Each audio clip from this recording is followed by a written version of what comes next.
오늘 예수님이 우리에게 주신 말씀을 보겠습니다. 말씀은 요한계시록 18장 21절부터 24절 말씀 되겠습니다.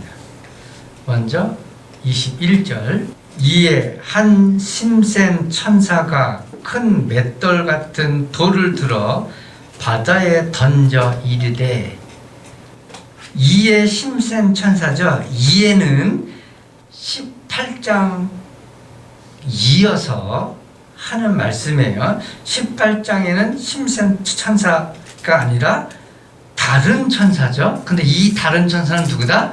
바로 신센 천사다 하는 거예요.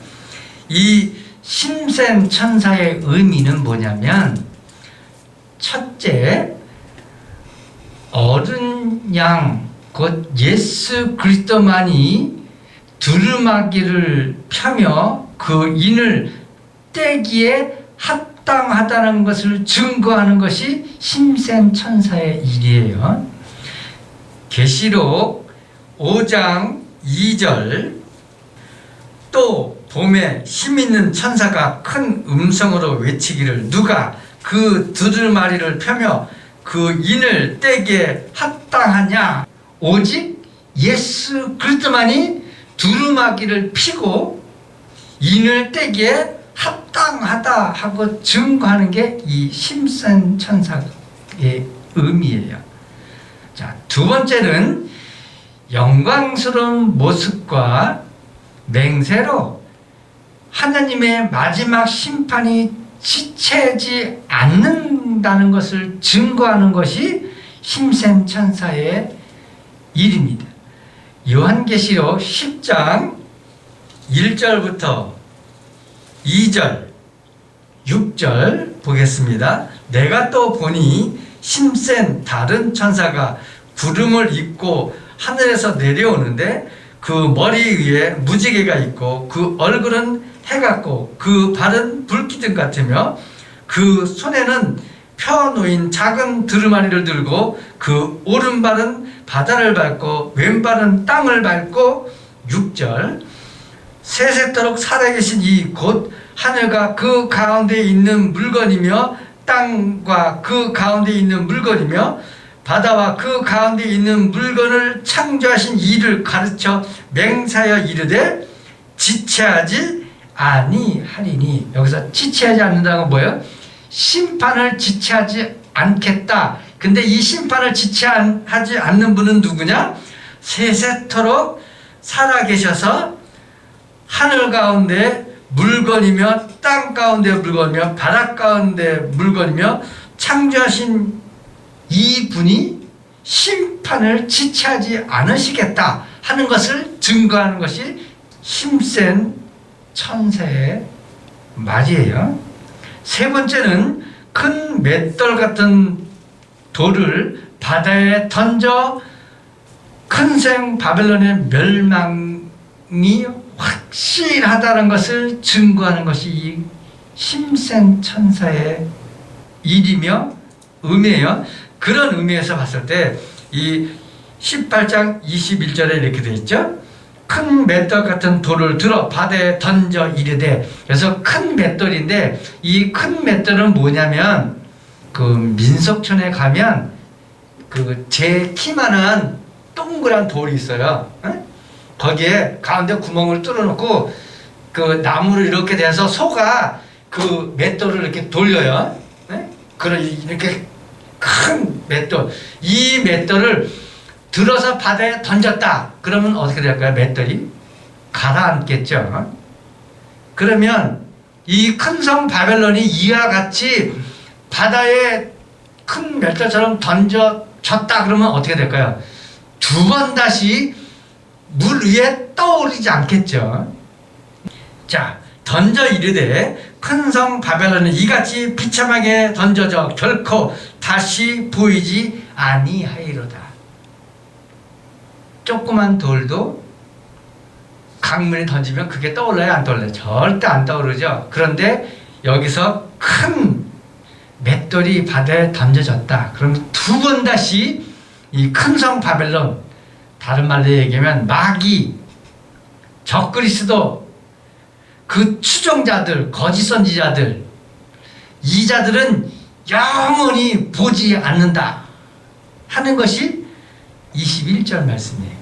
22절 또 검은 것 타는 자와 풍류하는 자와 퉁서 부는 자와 나팔 부는 자들의 소리가 결코 다시 내 안에서 들리지 아니하고, 이게 다른 말로 얘기할게요. 그냥 뭐 여기 보면 검은 것, 퉁서, 나팔 뭐 이렇게 얘기하지만 이것을 한마디로 얘기하면 즐거운 소리, 행복한 소리, 사람에게 힘을 주고, 이런 소리는 두 번 다시 이제 들리지 않는다.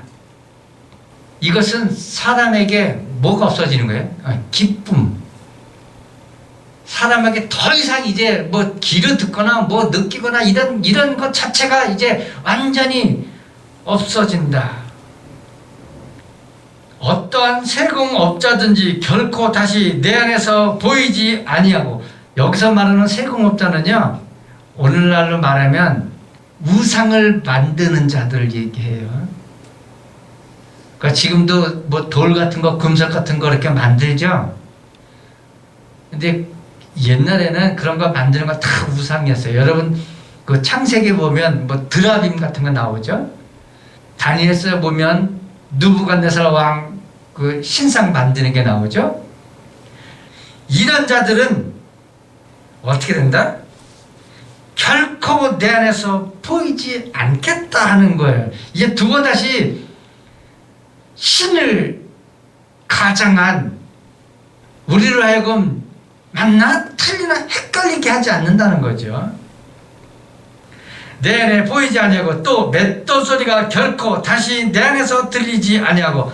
맷돌 소리, 여러분 맷돌은 지금은 뭐 그렇지만 옛날에는 맷돌 돌리는 건 뭐였냐면 쌀 내지는 밀을 이렇게 맷돌에 넣어서 이렇게 돌려서 그 이제 껍질을 벗겨내고 알갱이를 먹는 밥이에요. 그래서 이게 뭐냐, 추수, 다른 말로 얘기하면 경제적인 활동, 그러니까 우리가 먹고 살고 하는 이런 모든 것을 다 어떻게 한다?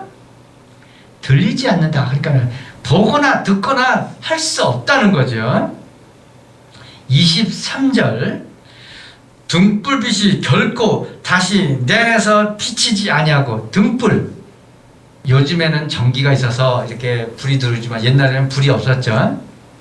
그래서 옛날에는 불이 뭐였냐, 나무를 떼거나 향유로 불을 해거나 하는 이런 것들인데, 이런 것들이 더 이상 이제 없다 하는 거예요. 근데 제가 여기서 그런 의미보다는 등불, 빛 그러면 우리는 예수 그리스도를 상징하죠. 생명을 상징해요. 그래서 이제는 두 번 다시 하나님을 대적하는 자들에게 더 이상 빛은 없다. 빛으로 나올 수 있는 그런 모든 것은 뭐다? 이제 닫았다 하는 그런 의미.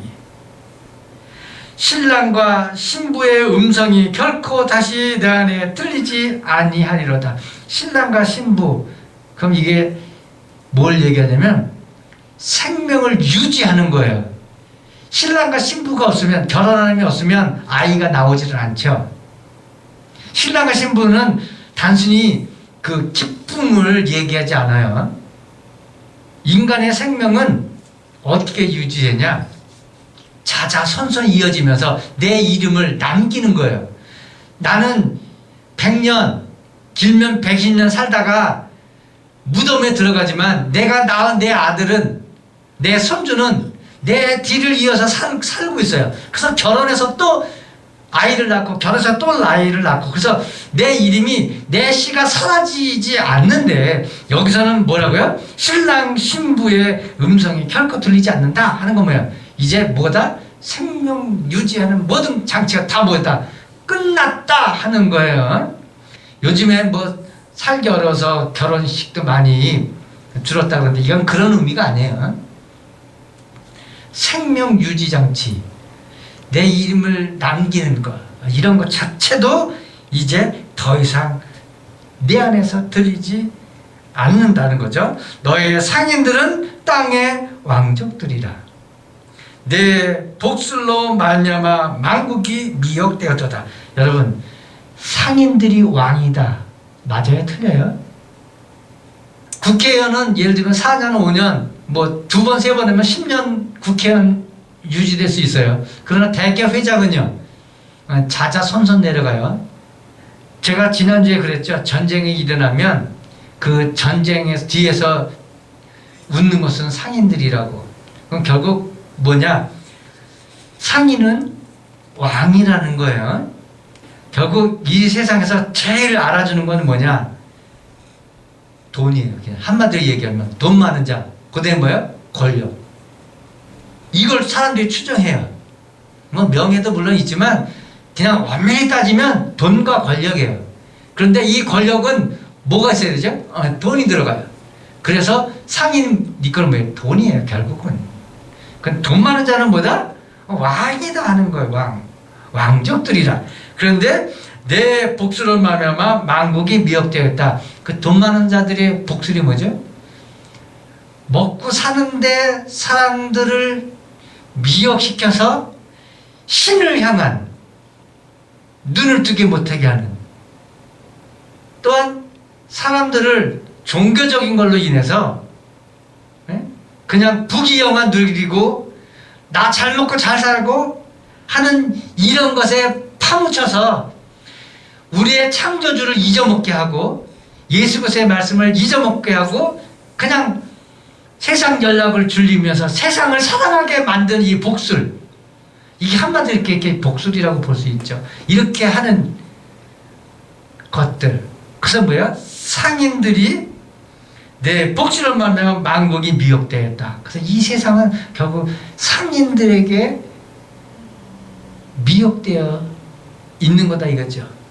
그 상인들의 꼭대기에 누가 있냐? 바로 마귀 적그리스도가 있어요. 24절, 선지자들과 성도들과 및 땅 위에서 죽임을 당한 모든 자의 피가 그 성중에서 발견되었다. 큰 성 바벨론의 선지자들, 성도들 및 땅 위에서 죽은 모든 자의 피가 어떻게 그 성중에서 발견될까요? 말씀으로 볼게요. 이 말씀 보면 이해가 가요.